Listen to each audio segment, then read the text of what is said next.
Omicron की चुनौती से निपटने के लिए केंद्र सरकार मिशन मोड में काम कर रही है।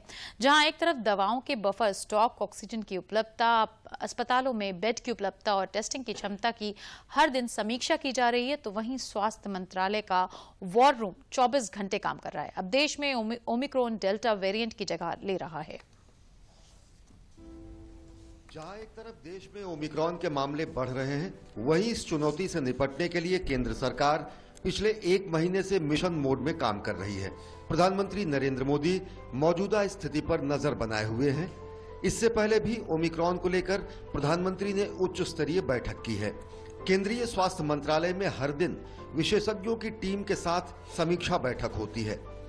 पिछले अनुभवों को देखते हुए राज्यों को नियमित रूप से अपडेट दिया जा रहा है। राज्यों को स्वास्थ्य की बुनियादी सुविधा को बढ़ाने और तैयार रखने की सूचना दी गई है। केंद्रीय स्वास्थ्य मंत्रालय का वॉर रूम 24 घंटे काम कर रहा है। रात को भी स्वास्थ्य मंत्रालय के वरिष्ठ अधिकारी बैठकें करते हैं और केंद्रीय स्वास्थ्य मंत्री मनसुख मांडविया खुद रात में भी समीक्षा बैठक ले रहे हैं। दवाओं के बफर स्टॉक, ऑक्सीजन की उपलब्धता, अस्पतालों में बेड की उपलब्धता और टेस्टिंग की क्षमता की हर दिन समीक्षा की जा रही है। केंद्र सरकार ने पहले ही कोविड की चुनौतियों से निपटने के लिए 23,000 करोड़ रुपए के इमरजेंसी पैकेज की घोषणा की है। देश में टेस्टिंग क्षमता भी बढ़ाई गई है। अब तक करीब 68 करोड़ टेस्ट किए गए हैं। देश भर में 3,117 टेस्टिंग लैब हैं, जिनमें 2,014 आरटीपीसीआर टेस्टिंग लैब हैं, 941 ट्रूनेट, 132 सीबीनेट और 30 दूसरे लैब हैं जहां कोरोना वायरस की जांच होती है। देश में 204 आरटीपीसीआर टेस्ट किट बनाने वाली कंपनियों को मंजूरी दी गई है।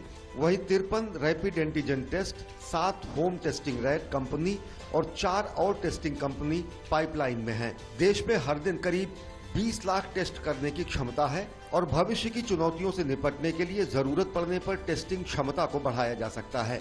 अगर बात राष्ट्रव्यापी टीकाकरण की करें तो देश में 90% वयस्क आबादी को कोविड वैक्सीन की पहली डोज लग गई है और वहीं 65% वयस्क आबादी को वैक्सीन की दोनों डोज लग चुकी है।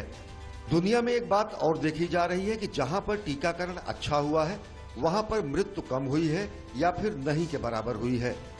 आंकड़ों की अगर बात करें तो अमेरिका में हर दिन 1,777 मौतें हो रही हैं, जहां पात्र आबादी का पूर्ण टीकाकरण महज 62% है।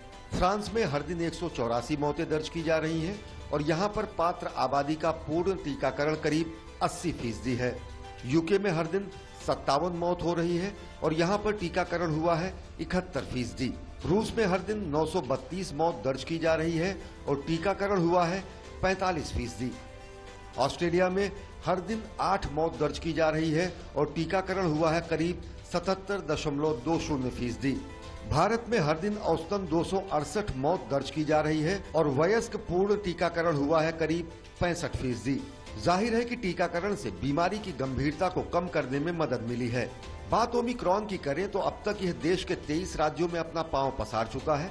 जितने भी देश में ओमिक्रॉन के नए मामले पाए गए हैं, उनमें 87% में कोई लक्षण नहीं देखा गया है। सिर्फ 13% लोगों में ही मामूली लक्षण देखा गया है। अब देश में ओमिक्रॉन डेल्टा वेरिएंट की जगह ले रहा है। अगर दक्षिण अफ्रीका के आंकड़ों की अगर बात करें तो ओमिक्रॉन का प्रभाव यहां सामान्य फ्लू की तरह देखा गया है, जबकि यहां पर टीकाकरण भी कम हुआ है। और भारत में हाइब्रिड इम्यूनिटी भी है, यानी उन लोगों में हाइब्रिड इम्यूनिटी पाई जाती है जिनको पहले कोविड हुआ है और उसके बाद उन्होंने वैक्सीन के डोज लिए हैं। जानकारों का मानना है कि भारत में ओमिक्रॉन उतना घातक नहीं होगा, लेकिन जरूरी है कि सभी लोग वैक्सीन जरूर लें और कोविड उपयुक्त व्यवहार का कड़ाई से पालन करें।